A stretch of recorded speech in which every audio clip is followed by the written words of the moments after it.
নামাজে ইমামতি করলে মুক্তাদির প্রতি খেয়াল রাখা কি জরুরি?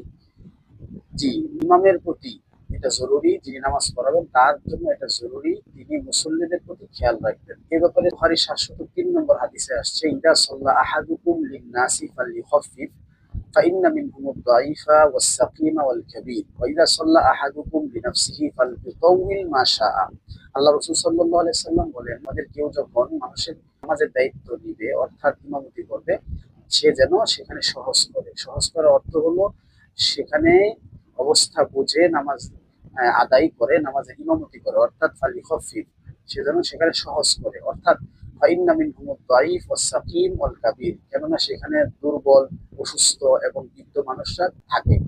জামাতের মধ্যে সকল শ্রেণীর মানুষ থাকে, দুর্বল, বৃদ্ধ, অসুস্থ মানুষরা থাকে, এই জন্য নামাজকে হালকা করা। ইদা সাল্লা আহাদুকুম লিনাফসি, তবে এখানে সবচেয়ে সূক্ষ্ম বিষয় হচ্ছে যে যখন কোনো ব্যক্তি নিজের জন্য নামাজ পড়বে, অর্থাৎ ব্যক্তিগত নফল নামাজ পড়বে, ফালইউতাউইল মা শাআ, রাসূল বলেন সে যত ইচ্ছা লম্বা করতে পারে। এমনটি নবী সাল্লাল্লাহু আলাইহি সাল্লাম করতেন।